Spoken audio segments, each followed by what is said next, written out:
Imagine being kicked out of the only home you've ever known, with nothing, not even a single thing to call your own. That's exactly what happened to me, but I came back with a secret that would change everything.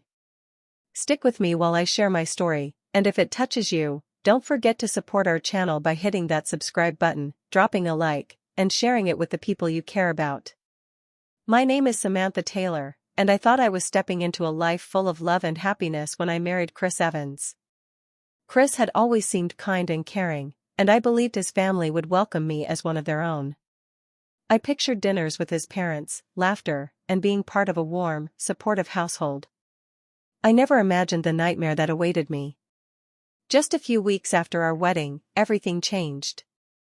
Chris's parents, Richard and Linda Evans, who had once smiled politely when we first met, started acting cold and distant. Their smiles disappeared, replaced by criticism and judgment. At first, I thought maybe it was just adjustment, but soon it became clear they didn't want me there at all. They accused me of taking their son away and blamed me for things that weren't even my responsibility. Every little action I took seemed to upset them. I tried reasoning, trying to show that my intentions were good and that all I wanted was to be part of their family, but nothing worked. Their words were harsh, cutting, and full of resentment. One morning, I was told I had to leave, immediately. There was no discussion, no compromise. I had to pack up my belongings and leave the home I had hoped would be my sanctuary. I felt like the ground beneath me had disappeared. Everything I had worked for, every dream I had imagined with Chris and his family, was gone in an instant. I left with just the clothes on my back, carrying nothing but my heartbreak and confusion. It wasn't just the loss of a home, it was the betrayal from people I had trusted, people I had believed would care for me. I remember standing outside that house, feeling the cold wind on my face, and wondering how a family could turn on someone so quickly, so completely. Even Chris, the man I married, didn't stop them. He stayed silent, unsure how to face his parents, and it crushed me to see him unable to stand up for us. I walked away with tears in my eyes, feeling smaller and weaker than I had ever felt in my life. But inside me, a spark of determination began to grow. I promised myself that this wouldn't be the end. I couldn't let their cruelty define me or destroy my future.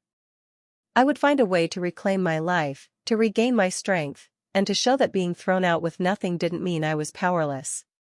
Somehow, I would turn this betrayal into my strength and prove that no one could take away my dignity. It was a painful, humiliating beginning, but little did they know, the story wasn't over. I was about to discover something that would completely change the balance of power, something that would make them regret ever underestimating me. After leaving Chris's house, I had nowhere else to go, so I turned to my best friend, Rachel. Her small apartment became my refuge. It wasn't much, but it was safe, and it was the only place I could breathe without fear of judgment. I felt broken, lost, and completely out of control. Every night, I would lie on her couch, staring at the ceiling, and cry. I kept asking myself over and over, why didn't Chris defend me? Why didn't he stop his parents from treating me this way? Rachel tried to comfort me, telling me that people like Richard and Linda often act cruel to feel powerful. She reminded me that their actions weren't my fault, but the pain of rejection and betrayal was hard to shake. I felt humiliated and small. It wasn't just that I had lost a home, it was that my life, as I thought I knew it, had been shattered in front of me, and everyone involved seemed to take pleasure in it. During those lonely nights, I started thinking more deeply about Richard and Linda. Something about the way they had acted didn't sit right with me. They were not just cruel, they were hiding something. I remembered the way they whispered when they thought I wasn't listening, the way they glared at Chris when he brought up family matters, and the small hints of secrecy in their words. There was something they didn't want Chris or anyone else to know. Curiosity and a sense of injustice began to grow inside me. I started paying attention to every detail I could remember about their house, their habits, and even their conversations that I had overheard before being forced out. It wasn't easy, and it took patience, but gradually I started putting pieces together. It became clear that their coldness and hostility weren't just personal attacks, they were part of a bigger plan. One evening, Rachel noticed me deep in thought and asked what was on my mind. I told her that I felt there was more to Richard and Linda's behavior than just anger or disapproval. She encouraged me to trust my instincts, saying that if I followed the clues, I might discover something important. That gave me hope. For the first time since being thrown out, I felt like I wasn't completely powerless. I began to realize that their secret was huge, something that affected not just Chris and me, but the entire family. It wasn't just money or property, it was a hidden truth that they had deliberately kept from everyone, probably to maintain control. My heart raced at the thought of what this secret could mean. If I could uncover it, it might give me a chance to regain my dignity and even turn the situation around. As the days passed, I felt a mix of fear and determination. Fear, because I didn't know exactly what I was stepping into, and determination, because I couldn't let them continue to humiliate me. I promised myself that I would find out the truth, piece by piece, and use it wisely. This betrayal had awakened something inside me, a quiet strength that I hadn't known I had. I was no longer just the girl they kicked out, I was someone who would fight back, even if it took everything I had. One afternoon, I went out with Rachel to run some errands, trying to clear my mind. As we walked past a cafe near Chris's neighborhood, something caught my attention. From a small alleyway, I heard voices, familiar voices. I froze when I realized it was Richard and Linda. They were talking, and the tone of their voices was sharp, tense, almost furious. Curiosity got the better of me, and I quietly moved closer to listen. I could hear every word. They weren't speaking about normal family matters or trivial complaints, they were arguing about something far more serious. Richard's voice was low but firm. "We can't let anyone know about it yet," he said. Linda snapped back, "If Chris finds out, he'll demand his share, and it will ruin everything." My heart pounded. Secret will, share, ruin everything. I listened harder, trying to piece it together. It became clear they were talking about a hidden will, one that had been deliberately kept from everyone, including Chris. They argued over how to manage it, how to make sure no one discovered it before the right time. The words hit me like a lightning bolt. This was huge. This wasn't just money, it was power, control, and a secret they had spent years hiding. I took a deep breath and stepped back, pretending to scroll on my phone, but my mind was racing. Could this be the leverage I had been waiting for? After months of feeling powerless and humiliated, the idea that I now had a clue about their biggest secret filled me with a mix of fear and hope. Fear, because I didn't know what I was getting into, and hope, because this could be the key to finally turning things around. As Rachel chatted beside me, I barely heard her words. I was lost in thought, imagining the possibilities. If I could find out more about this will, if I could somehow gain access to it, I could not only prove my strength but also reclaim the respect and dignity that had been stolen from me. For the first time since being kicked out, I felt a spark of control over the situation. That night, I replayed the conversation in my head again and again. Every detail mattered, the tone of their voices, the names mentioned, the hidden clues about where documents might be kept. I knew I had to be careful. Acting recklessly could backfire, but patience and planning might give me the advantage I needed. I also realized that Chris had no idea. He had been kept in the dark, just like I had been about many things. That angered me, but it also motivated me. If I could uncover this secret, I could hold the power in a way they never expected. From that moment on, my focus shifted. I wasn't just a victim anymore. I was a person with a purpose. The secret will wasn't just a piece of paper, it was the key to justice, the path to reclaiming everything I had lost, and the opportunity to show them that I was far stronger than they ever imagined. I knew I couldn't go to Richard and Linda and demand answers.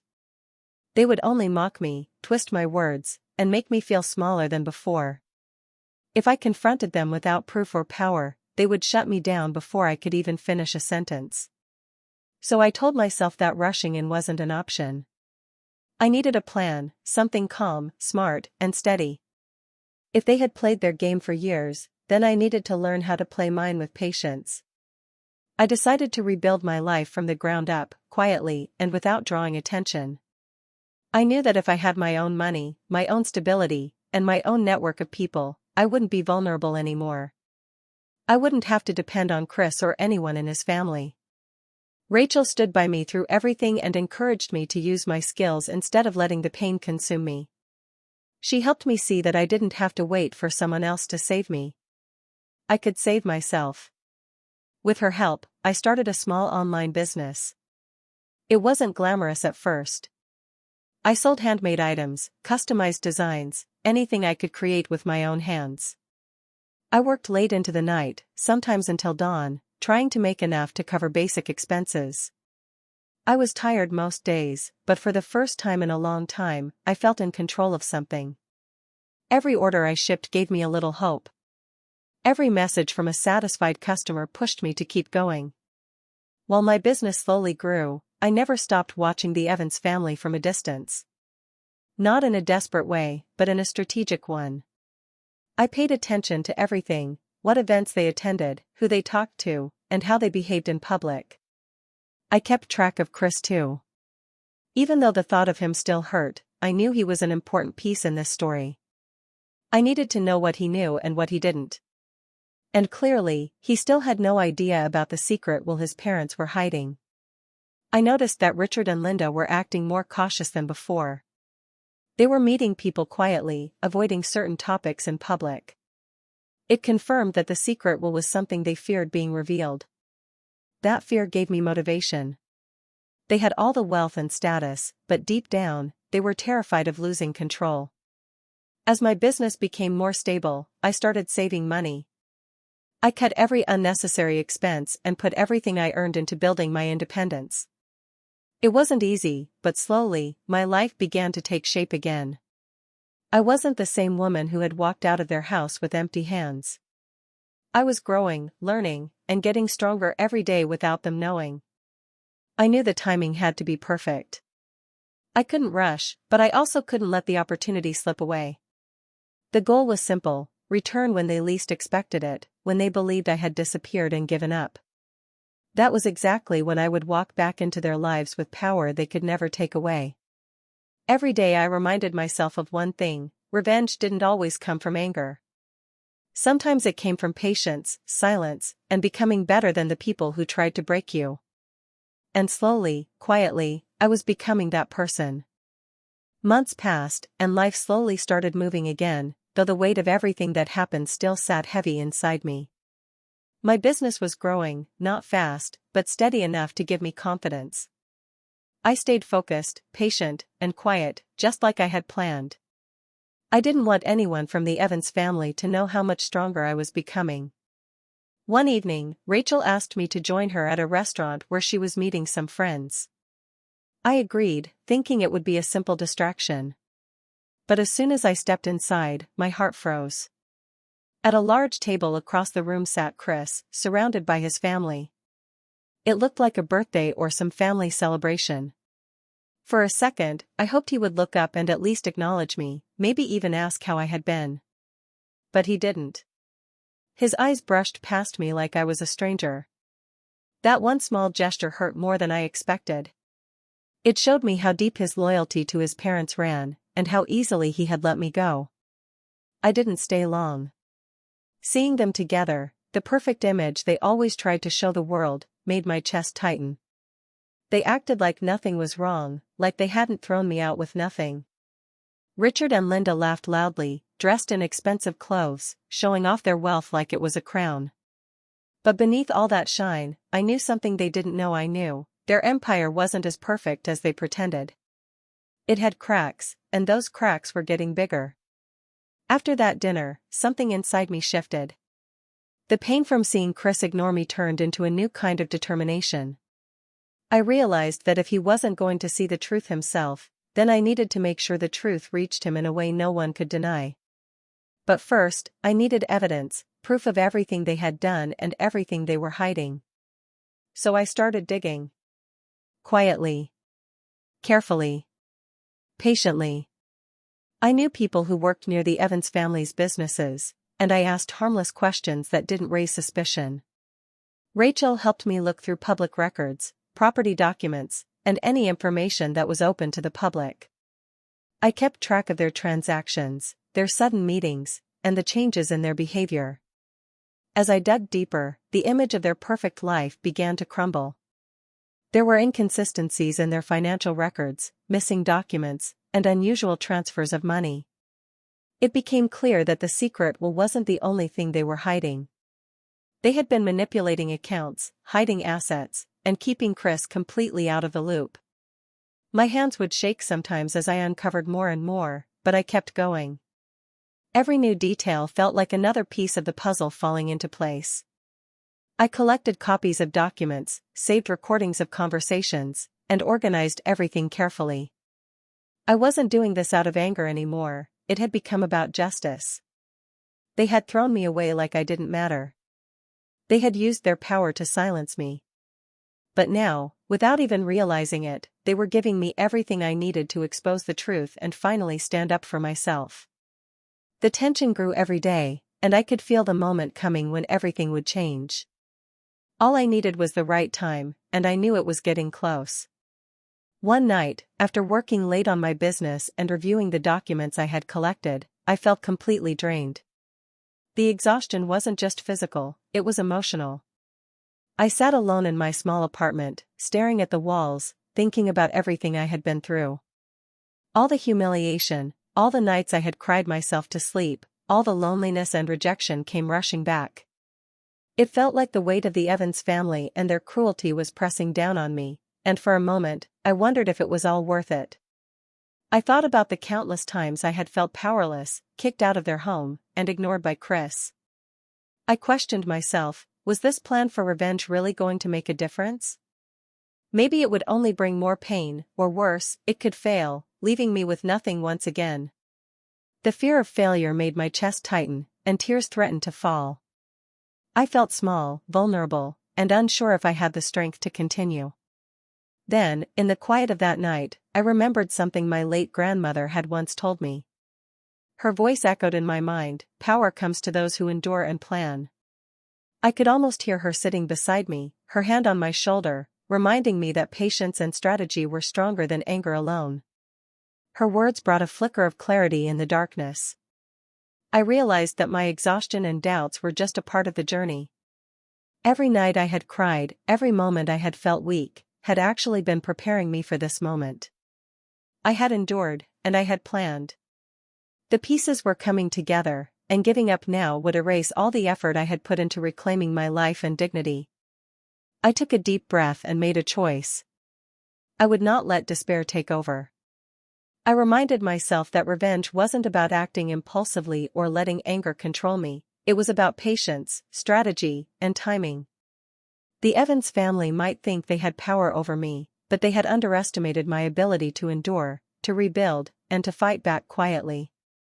I spent the rest of the night reviewing my notes, organizing the documents I had gathered, and making a plan for the next steps. I knew the journey ahead wouldn't be easy, but I felt a renewed sense of purpose. Each small action, each careful observation, was leading me closer to the moment when I could reclaim what they had tried to take from me. By the time the sun started to rise, my fear and exhaustion had been replaced with determination. I wasn't just surviving anymore, I was preparing to confront the truth, to expose the lies, and to show that enduring pain and planning carefully could turn the tables completely. I felt stronger, more focused, and ready to continue, no matter how long it took. That night, I promised myself that I would see this through. I would not give up. I would not let the Evans family's cruelty define me. I would endure, I would plan, and when the time was right, I would act, and nothing could stop me.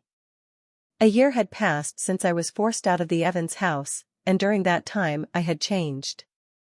I wasn't the scared, powerless woman they had thrown onto the street. I had rebuilt my life, grown stronger, and carefully prepared for the day I would return. That day finally came. I arrived at the Evans estate in the late afternoon, the sun casting long shadows over the perfectly manicured lawn. I stepped out of my car, dressed elegantly in a way that demanded attention without being loud. Every detail mattered, the way I carried myself, the calm confidence in my stride. In my hands, I held the evidence I had worked so hard to gather over the past year. Documents, recordings, and notes that would expose the lies, secrets, and manipulations Richard and Linda had kept hidden. As I walked up to the front doors, I felt a strange mix of nerves and satisfaction. I wasn't there to yell or argue. I wasn't there to beg for respect or prove my worth. I was there because I finally had the power to shift the balance, and I intended to do it carefully, silently, and effectively. When the door opened, I saw their faces freeze. Richard and Linda looked at me for a long moment, clearly confused. Chris was behind them, and he, too, seemed unsure. They didn't recognize me at first. I wasn't the same frightened woman they had once scorned. My presence was commanding, my posture strong, and my eyes held a calm intensity they couldn't ignore. Then I smiled. A small, deliberate smile. That smile was enough to make their confusion deepen. The realization slowly began to settle in: this was the same Samantha Taylor they had kicked out, the woman they thought would disappear and never return. But now, I was back with proof of everything they had tried to hide, evidence that could not be ignored or denied. Richard opened his mouth to speak, but no words came out. Linda's hand trembled slightly as she held her glass, her eyes darting between me and Chris. I could see the cracks forming in their composure, the arrogance that had once made them untouchable beginning to falter. I walked further into the house, placing the folder containing the evidence on the table. I didn't shout or make a scene. I simply let the documents speak for themselves. Each paper, each recording, was a reminder of all the control and secrecy they had relied on for so long. Chris finally looked at me, his expression a mix of shock, regret, and realization. He could see now that everything he had believed about his parents' generosity and loyalty had been a lie. He could see the power I had gained, not from them, but from my own determination, planning, and patience. I stood there calmly, watching as the Evans family processed what I had brought with me. Their expressions shifted from confusion to fear, then to disbelief. They had underestimated me for a year, and now they were paying the price. I wasn't there to destroy them completely, but I was there to show that no one who is pushed down with cruelty should ever be underestimated. For the first time in a long while, I felt completely in control. I had returned not as a victim, but as someone who held the truth, and with that truth, I held the power. I opened the folder slowly, letting the weight of the moment sink in. Inside were copies of documents, carefully organized, each one a piece of the puzzle I had spent months putting together. Then I handed one copy to Chris and began to speak calmly but firmly. "This is the will," I said. "Everything your parents have been hiding, the money, the assets, the control, they weren't planning to leave it to you. Most of it was kept for themselves. You were never supposed to see this." Chris's face went pale. His hands trembled slightly as he took the papers from me and scanned them. He couldn't speak at first, his eyes widening as he realized the truth. For years, he had trusted his parents, believed in their fairness, and thought they had always been honest with him. Now, all of that trust felt like a lie. I watched him closely, seeing the shock and the hurt mix on his face. It wasn't easy for him to process. He had been blind to their manipulation, and now the truth was laid bare in front of him. Every excuse, every story his parents had told him about why he couldn't access certain things, why decisions had to be made without him, everything made sense now. He understood just how carefully Richard and Linda had controlled every detail, keeping him in the dark so they could maintain their power. Richard and Linda, meanwhile, were frozen. Their arrogance, the pride that had made them believe they could control everyone around them, began to crumble. They looked at me, and for the first time, there was fear in their eyes. They had spent so long thinking they were untouchable, that no one could challenge them, but here I was, calmly holding proof of everything they had tried to hide. I didn't raise my voice. I didn't need to. The documents spoke for themselves. Each page showed the transfers, the accounts, the hidden clauses in the will. Everything was legal, everything undeniable. I had obtained the copies through legitimate contacts, people who respected privacy but understood the importance of truth. I had every right to be here, and they knew it. Chris finally looked up from the papers, his eyes meeting mine. "I can't believe. "I didn't see any of this," he said, his voice shaky. "All this time, they lied to me." I nodded, letting the silence fill the room. Richard and Linda tried to form words, but nothing came out. Their power, the control they had used to intimidate and manipulate, was gone. In that moment, their carefully maintained world began to unravel. It wasn't about revenge through anger or humiliation. It was about revealing the truth, showing them that lies and secrets could no longer hold sway over anyone. Chris finally understood, and in that realization, I saw a sense of justice forming, not for myself alone, but for the wrongs they had done to everyone they had tried to control. The room was heavy with tension, disbelief, and quiet acknowledgement. The Evans family had lost their invisible shield of arrogance, and the balance had shifted completely. I had delivered the truth, and with it, power had returned where it belonged. I stood there for a moment, watching Richard and Linda struggle to process what had just been revealed. Their faces showed shock, fear, and confusion all at once. I didn't raise my voice, I didn't shout, and I didn't need to. Every paper I had left on the table told the story of their lies, their manipulation, and the control they had tried to keep hidden. That look on their faces, the realization that they had been outsmarted, was enough. I handed Chris the rest of the evidence carefully. "It's all here," I said softly. "Everything you need to know. Now it's your choice how to handle it." His hand shook slightly as he gathered the documents, clearly overwhelmed by the weight of the truth. I could see the conflict in his eyes, anger at his parents, hurt over being deceived, and a dawning sense of empowerment from finally knowing the facts. I knew that what I had done didn't just reveal the will and the hidden wealth, it gave Chris the chance to confront his parents in his own way. That was enough for me. I wasn't there to humiliate them further or make them beg for forgiveness. My goal had never been to destroy them personally. I wanted to reclaim my dignity, show that I was stronger than they had assumed, and make sure the power balance was no longer in their favor. Richard and Linda tried to speak, their mouths moving, but the words never made it past the shock. Their arrogance had been completely stripped away in that quiet moment. All the threats, the judgment, the cruelty, they were gone. I could feel their panic rising as they realized they had underestimated me. I took a deep breath and turned toward the door. Each step I took away from the Evans estate felt lighter than the last.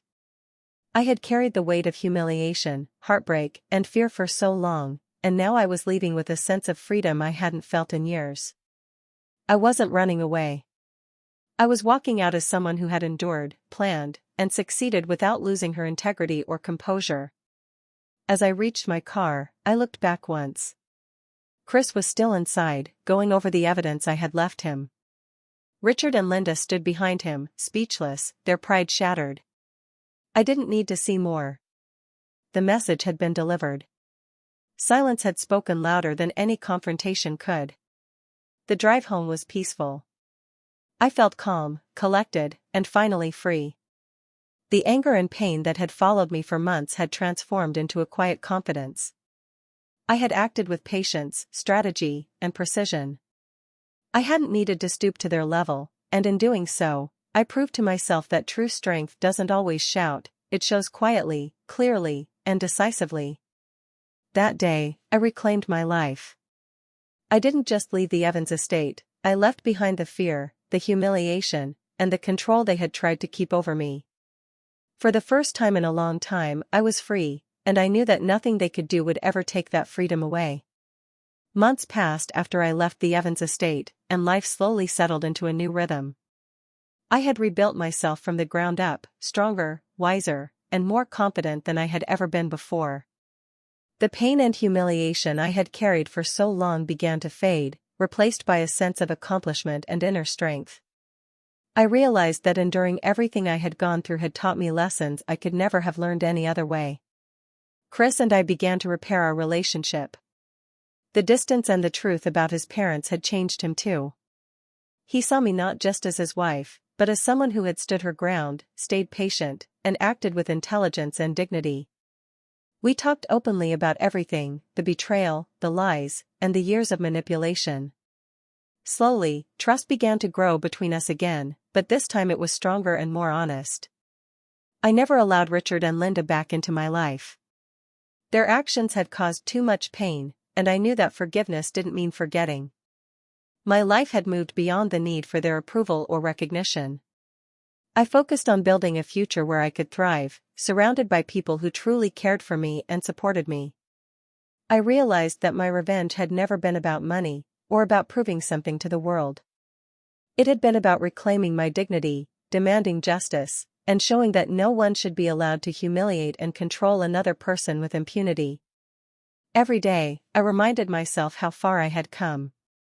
The woman who had once been kicked out with nothing had returned with evidence that changed everything. I had taken my pain and turned it into action. I had planned, endured, and acted at the right time, and in doing so, I had reclaimed my life. The feeling of empowerment was incredible, not because of wealth or possessions, but because I knew I had stood up for myself and done what was right. I also realized that life had a way of rewarding patience.